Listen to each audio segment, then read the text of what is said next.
ಎಲ್ರಿಗೂ ನಮಸ್ಕಾರ. ಇದು ಅಡುಗೆ ಸಮಯ ಚಾನಲ್ಗೆ ಪ್ರೀತಿಯ ಸ್ವಾಗತ. ಇವತ್ತಿನ ರೆಸಿಪಿ ಇಡ್ಲಿ ಮತ್ತು ಹಿತ್ಕಿದವರೆ ಬೇಳೆ ಸಾರು. ಹಿತ್ಕಿದವರೆ ಬೇಳೆ ಸಾರು ಮುದ್ದೆ ಜೊತೆ, ಅನ್ನದ ಜೊತೆ, ಇಡ್ಲಿ, ದೋಸೆ, ಪೂರಿ ಎಲ್ಲದ್ರ ಜೊತೆನೂ ತುಂಬ ರುಚಿಯಾಗಿರುತ್ತೆ. ಬನ್ನಿ ಹಿತ್ಕಿದವರೆ ಬೇಳೆ ಸಾಂಬಾರಿಗೆ ಬೇಕಾದ ಪದಾರ್ಥಗಳನ್ನ ನೋಟ್ ಮಾಡ್ಕೊಳ್ಳೋಣ.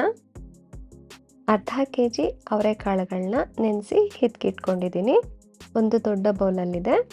ಟೊಮೆಟೊ 1, ಕರಿಬೇವಿನ ಸೊಪ್ಪು ಸ್ವಲ್ಪ, ಹಸಿಮೆಣಸಿನ್ಕಾಯಿ 3, ಒಣಗಿದ ಮೆಣಸಿನ್ಕಾಯಿ 4, ಆಲೂಗೆಡ್ಡೆ 2 ಕಟ್ ಮಾಡಿ ನೀರಲ್ಲಿ ಹಾಕಿಟ್ಕೊಂಡಿದ್ದೀನಿ, ಕೊತ್ತಂಬರಿ ಸೊಪ್ಪು ಅರ್ಧ ಹಿಡಿಯಷ್ಟು, ಧನಿಯಾ ಪುಡಿ 2 ಟೇಬಲ್ ಸ್ಪೂನ್, ಗಸಗಸೆ 1 ಟೇಬಲ್ ಸ್ಪೂನ್, ಹುರಿಗಡಲೆ 1 ಟೇಬಲ್ ಸ್ಪೂನ್, ಅಡುಗೆ ಎಣ್ಣೆ 2 ಟೇಬಲ್ ಸ್ಪೂನ್, ಈರುಳ್ಳಿ 2 ಮೀಡಿಯಂ ಗಾತ್ರದ್ದು ತೆಳ್ಳಗೆ ಉದ್ದುದ್ದಾಗಿ ಕಟ್ ಮಾಡಿ ಇಟ್ಕೊಂಡಿದ್ದೀನಿ, ಫ್ರೆಶ್ ತೆಂಗಿನಕಾಯಿ ಕಟ್ ಮಾಡಿ ಇಟ್ಕೊಂಡಿದ್ದೀನಿ 3 ಟೇಬಲ್ ಸ್ಪೂನ್, ಉಪ್ಪು ರುಚಿಗೆ ತಕ್ಕಷ್ಟು, ಸೋಂಪು 1 ಟೇಬಲ್ ಸ್ಪೂನ್, ಲವಂಗ 4, ಚಕ್ಕೆ 2 ಇಂಚು, ಅರಿಶಿಣ ಪುಡಿ 1 ಟೀ ಸ್ಪೂನ್, ಹಸಿ ಶುಂಠಿ 1 ಇಂಚು, ಬೆಳ್ಳುಳ್ಳಿ 7ರಿಂದ 8 ಎಸಳು.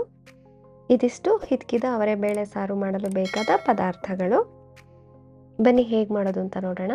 ಒಲೆ ಮೇಲೆ ಒಂದು ಪ್ಯಾನ್ ಇಟ್ಟಿದ್ದೀನಿ. ಲವಂಗ 3ರಿಂದ 4, ಚಕ್ಕೆ 2 ಇಂಚು, ಗಸಗಸೆ 1 ಟೇಬಲ್ ಸ್ಪೂನ್, ಸೋಂಪು 1 ಟೇಬಲ್ ಸ್ಪೂನ್, ಹುರಿಗಡಲೆ 1 ಟೇಬಲ್ ಸ್ಪೂನ್ ಸೇರಿಸಿ ಕಡಿಮೆ ಊರಿನಲ್ಲಿ ಘಮ ಬರೋವರೆಗೂ ಫ್ರೈ ಮಾಡೋಣ.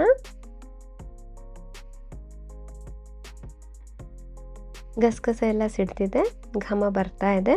ಇದನ್ನೆಲ್ಲ ಮಿಕ್ಸಿ ಜಾರ್ಗೆ ಸೇರಿಸ್ಕೊಳ್ಳೋಣ. ನಂತರ ಅದೇ ಪ್ಯಾನ್ಗೆ ಅಡುಗೆ ಎಣ್ಣೆ 1 ಟೇಬಲ್ ಸ್ಪೂನ್ ಸೇರಿಸ್ಕೊಳ್ಳೋಣ. ಎಣ್ಣೆ ಬಿಸಿಯಾಗಿದೆ. 2 ಮೀಡಿಯಂ ಗಾತ್ರದ ಈರುಳ್ಳಿನ ತೆಳುವಾಗಿ ಉದ್ದುದ್ದ ಕಟ್ ಮಾಡಿ ಇಟ್ಕೊಂಡಿದ್ವಲ್ಲ ಅದನ್ನು ಕೂಡ ಸೇರಿಸ್ಕೊಳ್ಳೋಣ. ಬೆಳ್ಳುಳ್ಳಿ 7ರಿಂದ 8 ಎಸಳು, ಹಸಿ ಶುಂಠಿ 1 ಇಂಚು ಸೇರಿಸಿ ಈರುಳ್ಳಿ ಕಲರ್ ಚೇಂಜ್ ಆಗೋವರೆಗೂ ಕಡಿಮೆ ಊರಿನಲ್ಲಿ ಚೆನ್ನಾಗಿ ಫ್ರೈ ಮಾಡ್ಕೊಳ್ಳೋಣ. ಈರುಳ್ಳಿ ಸ್ವಲ್ಪ ಕಲರ್ ಚೇಂಜ್ ಆಗಿದೆ. ಈಗ ಒಣಗಿದ ಮೆಣಸಿನ್ಕಾಯಿ 4, ಹಸಿ ಮೆಣಸಿನ್ಕಾಯಿ 3 ಸೇರಿಸಿ ಇದನ್ನು ಕೂಡ ಚೆನ್ನಾಗಿ ಫ್ರೈ ಮಾಡೋಣ ಮೀಡಿಯಂ ಫ್ಲೇಮ್ನಲ್ಲಿ. ಹಸಿ ಮೆಣಸಿನ್ಕಾಯಿ ಒಣಗಿದ ಮೆಣಸಿನ್ಕಾಯಿ ಬದಲಿಗೆ ಅಚ್ಚ ಖಾರದ ಪುಡಿ ಕೂಡ ಉಪಯೋಗಿಸಬಹುದು. ಎಲ್ಲ ಪದಾರ್ಥಗಳು ಚೆನ್ನಾಗಿ ಹುರಿದಾಗಿದೆ. ಈರುಳ್ಳಿ ಕೂಡ ಪೂರ್ತಿ ಕಲರ್ ಚೇಂಜ್ ಆಗಿದೆ. ಈಗ ಸ್ಟವ್ ಆಫ್ ಮಾಡಿ ಧನಿಯಾ ಪುಡಿ 2 ಟೇಬಲ್ ಸ್ಪೂನ್ ಸೇರಿಸಿ ಚೆನ್ನಾಗಿ ಮಿಕ್ಸ್ ಮಾಡೋಣ. ಹೀಗೆ ಮಾಡೋದ್ರಿಂದ ಧನಿಯಾ ಫ್ಲೇವರ್ ಸಾಂಬಾರಲ್ಲಿ ಹಾಗೆ ಉಳಿಯುತ್ತೆ. ಸ್ಟವ್ ಆಫ್ ಮಾಡಿಬಿಟ್ಟೆ ಧನಿಯಾ ಪುಡಿ ಸೇರಿಸಬೇಕು, ಇಲ್ಲಾಂದರೆ ತಳ ಸೀದ್ ಹೋಗುತ್ತೆ. ಇದೆಲ್ಲ ಪೂರ್ತಿ ತಣ್ಣಗಾದ್ಮೇಲೆ ಮಿಕ್ಸಿ ಜಾರಿಗೆ ಸೇರಿಸ್ಕೊಳ್ಳೋಣ. ಈಗ ಮಿಕ್ಸಿ ಜಾರಿಗೆ ಫ್ರೆಶ್ ತೆಂಗಿನಕಾಯಿ ನಾನು ಚಿಕ್ಕದಾಗಿ ಕಟ್ ಮಾಡಿ ಸೇರಿಸ್ತಾ ಇದ್ದೀನಿ. ತೆಂಗಿನಕಾಯಿನ ತುರಿದ್ಬಿಟ್ಟು ಕೂಡ ಸೇರಿಸಬಹುದು. ಕೊತ್ತಂಬರಿ ಸೊಪ್ಪು ಅರ್ಧ ಹಿಡಿ, ಮಸಾಲ ಹುರಿದಿಟ್ಕೊಂಡಿದ್ವಲ್ಲ ಅದನ್ನು ಕೂಡ ಸೇರಿಸ್ಕೊಳ್ಳೋಣ. ನಂತರ ಅರ್ಧ ಕಪ್ಪಷ್ಟು ನೀರು ಮತ್ತು 1 ಟೊಮೆಟೊ ಇದಿಷ್ಟನ್ನು ಸೇರಿಸಿ ನುಣ್ಣಗೆ ರುಬ್ಕೊಂಬರೋಣ.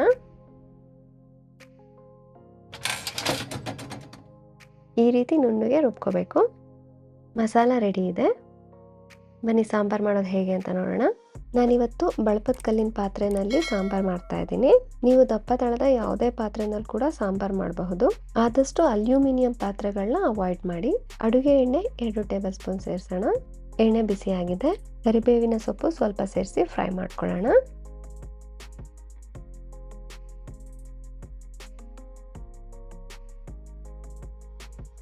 ಆಲೂಗೆಡ್ಡೆ 2 ಕಟ್ ಮಾಡಿ ಇಟ್ಕೊಂಡಿದ್ವಲ್ಲ ಅದನ್ನು ಕೂಡ ಸೇರಿಸಿ 1ರಿಂದ 2 ನಿಮಿಷದವರೆಗೂ ಚೆನ್ನಾಗಿ ಹುರ್ಕೊಳ್ಳೋಣ.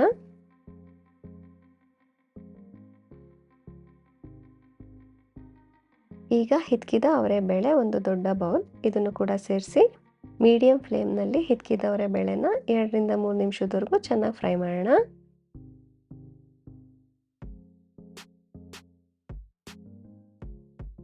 ಮೂರು ನಿಮಿಷ ಆಗಿದೆ. ಈಗ ಮಸಾಲ ರುಬ್ಬಿಟ್ಕೊಂಡಿದ್ವಲ್ಲ ಅದನ್ನು ಕೂಡ ಸೇರಿಸ್ಕೊಳ್ಳೋಣ. ನಂತರ ಅರಿಶಿಣ ಪುಡಿ 1 ಟೀ ಸ್ಪೂನ್ ಸೇರಿಸಿ ಮಸಾಲ ಹಸಿ ವಾಸನೆ ಹೋಗೋವರೆಗೂ ಚೆನ್ನಾಗಿ ಫ್ರೈ ಮಾಡ್ಕೊಳ್ಳೋಣ. ಹಿತ್ಕಿದವರೆ ಬೇಳೆ ಮಸಾಲ ಜೊತೆ ಚೆನ್ನಾಗಿ ಬೆರಿಬೇಕು. ನಂತರ 2ರಿಂದ 3 ಕಪ್ಪಷ್ಟು ನೀರು ಸೇರಿಸ್ಕೊಳ್ಳಿ.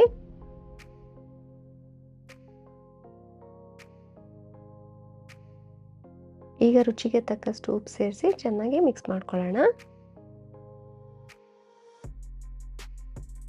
ಹಿತ್ಕಿ ತೊಗರೆಬೇಳೆ ಸಾರನ್ನ ಪಾತ್ರೆನಲ್ಲಿ ಮಾಡಿದ್ರೆ ತುಂಬ ರುಚಿಯಾಗಿ ಬರುತ್ತೆ. ಕುಕ್ಕರಲ್ಲಿ ಮಾಡಿದ್ರೆ ತುಂಬ ಬೆಂದೋಗ್ಬಿಡುತ್ತೆ. ಈಗ ಲಿಡ್ ಕ್ಲೋಸ್ ಮಾಡಿ 15ರಿಂದ 20 ನಿಮಿಷ ಚೆನ್ನಾಗಿ ಬೇಯಿಸ್ಕೊಳ್ಳೋಣ.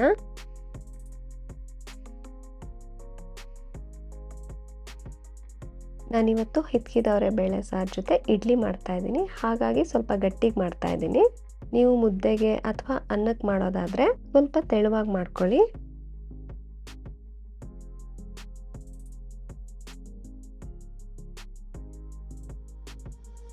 ಮಧ್ಯದಲ್ಲಿ ಆಗಾಗ ಸೌಟಿಂದ ಈ ಥರ ತಿರುಗಿಸ್ತಾ ಇರಿ. ಹಿತ್ಕಿ ತೊಗರೆಬೇಳೆ ಚೆನ್ನಾಗಿ ಬೆಂದಿದೆ.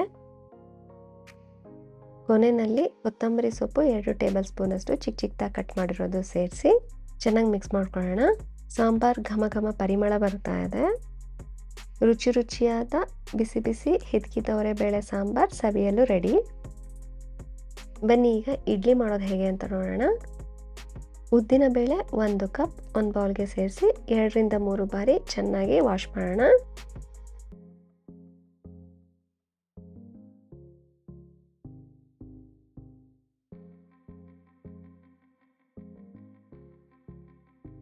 ಈಗ ಇದಕ್ಕೆ ನೀರು ಸೇರಿಸ್ಬಿಟ್ಟು 4 ಗಂಟೆಗಳ ಕಾಲ ನೆನೆಸ್ಕೊಳ್ಳೋಣ. ಅದೇ ರೀತಿ ಇಡ್ಲಿ ಅಕ್ಕಿ 2 ಕಪ್ ತಗೊಂಡಿದ್ದೀನಿ.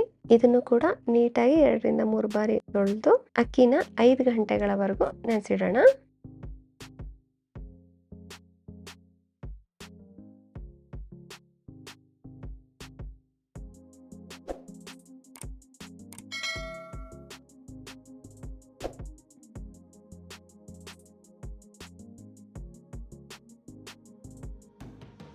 ನಾಲ್ಕು ಗಂಟೆಗಳಾಗಿದೆ. ಉದ್ದಿನಬೇಳೆ ಚೆನ್ನಾಗಿ ನೆಂದಿದೆ. ಉದ್ದಿನಬೇಳೆನ ಮಿಕ್ಸಿ ಜಾರ್ಗೆ ಸೇರಿಸ್ಕೊಳ್ಳೋಣ. ಇದಕ್ಕೆ 1/4 ಕಪ್ಪಷ್ಟು ನೀರು ಸೇರಿಸಿ ನುಣ್ಣಗೆ ರುಬ್ಕೊಳ್ಳೋಣ.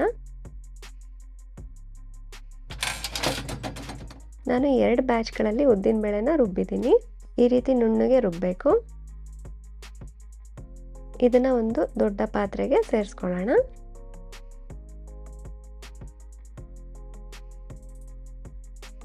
ಇಡ್ಲಿ ಅಕ್ಕಿ 5 ಗಂಟೆಗಳ ಕಾಲ ಚೆನ್ನಾಗಿ ನೆಂದಿದೆ.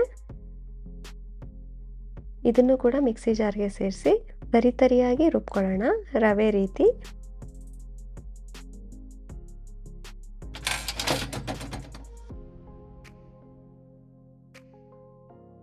ಇದನ್ನು ಕೂಡ 2 ಬ್ಯಾಚ್ಗಳಲ್ಲಿ ರುಬ್ಬಿದ್ದೀನಿ. ಉದ್ದಿನಬೇಳೆ ಹಾಕಿದ್ವಲ್ಲ, ಅದೇ ಪಾತ್ರೆಗೆ ಸೇರಿಸಿ ರುಚಿಗೆ ತಕ್ಕಷ್ಟು ಉಪ್ಪು ಸೇರಿಸಿ ಚೆನ್ನಾಗಿ ಮಿಕ್ಸ್ ಮಾಡ್ಕೊಳ್ಳೋಣ. ಚಳಿಗಾಲದಲ್ಲಿ ಇಡ್ಲಿ ಮಾಡೋದಾದರೆ ಚಿಟಿಕೆಯಷ್ಟು ಅಡುಗೆ ಸೋಡಾ ಕೂಡ ಸೇರಿಸ್ಕೋಬೇಕು. ಬೇಸಿಗೆ ಕಾಲ ಆದರೆ ರುಚಿಗೆ ತಕ್ಕಷ್ಟು ಉಪ್ಪು ಸಾಕು. ಈಗ ಲಿಡ್ ಕ್ಲೋಸ್ ಮಾಡಿ 8ರಿಂದ 10 ಗಂಟೆಗಳ ಕಾಲ ಇಡ್ಲಿ ಹಿಟ್ಟು ಹುದುಗ್ ಬರೋದಕ್ಕೆ ಬಿಡೋಣ. ಬೇಸಿಗೆಲಾದರೆ 8 ಗಂಟೆಗಳು ಸಾಕು. ಚಳಿಗಾಲದಲ್ಲಾದರೆ 10 ಗಂಟೆಗಳ ಕಾಲ ತಗೊಳುತ್ತೆ. 8 ಗಂಟೆಗಳು ಆಗಿದೆ. ಇಡ್ಲಿ ಹಿಟ್ಟು ರೆಡಿ ಇದೆ. ಇಡ್ಲಿ ಪ್ಲೇಟ್ಗೆ ಸ್ವಲ್ಪ ಅಡುಗೆ ಎಣ್ಣೆ ಸವರ್ಬಿಟ್ಟು ಪ್ಲೇಟಲ್ಲಿ 3/4 ಭಾಗ ತುಂಬುವಷ್ಟು ಇಡ್ಲಿ ಹಿಟ್ಟನ್ನು ಸೇರಿಸ್ಕೊಳ್ಳೋಣ.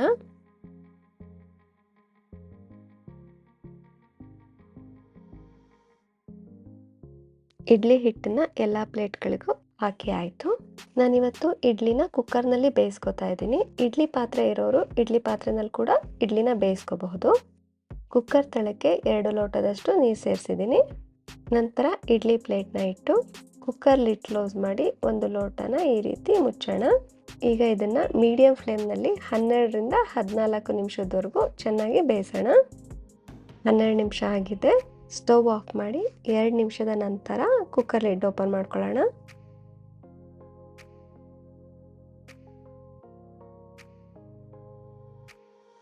ಈ ರೀತಿ ಸ್ಪೂನಿಂದ ಇಡ್ಲಿನ ತೆಗೆಯೋಣ. ನೋಡಿ, ಸಾಫ್ಟಾಗಿ ಇಡ್ಲಿ ಬಂದಿದೆ. ಅವರೆಕಾಳು ಸೀಸನ್ನಲ್ಲಿ ಇಡ್ಲಿ ಜೊತೆ ಈ ರೀತಿ ಹಿತ್ಕಿ ತೊಗರೆಬೇಳೆ ಸಾಂಬಾರನ್ನ ಮಾಡಿ ತಿನ್ನೋದನ್ನು ಖಂಡಿತ ಮಿಸ್ ಮಾಡ್ಕೋಬೇಡಿ. ಇಡ್ಲಿ ಮತ್ತು ಹಿತ್ಕಿ ತೊಗರೆಬೇಳೆ ಸಾಂಬಾರ್ ಸವಿಯಲು ರೆಡಿ. ನೀವು ಒಂದ್ಸಲ ಮನೆಯಲ್ಲಿ ಟ್ರೈ ಮಾಡಿ ಹೇಗೆ ಬಂತು ಅಂತ ಕಮೆಂಟ್ ಸೆಕ್ಷನ್ನಲ್ಲಿ ತಿಳಿಸಿ. ಈ ವಿಡಿಯೋ ನಿಮ್ಗೆ ಇಷ್ಟ ಆದರೆ ಪ್ಲೀಸ್ ಲೈಕ್ ಮಾಡಿ, ಶೇರ್ ಮಾಡಿ. ಹೊಸದಾಗಿ ನನ್ನ ಚಾನಲ್ನ ನೋಡ್ತಾ ಇದ್ದರೆ ಸಬ್ಸ್ಕ್ರೈಬ್ ಮಾಡಿ.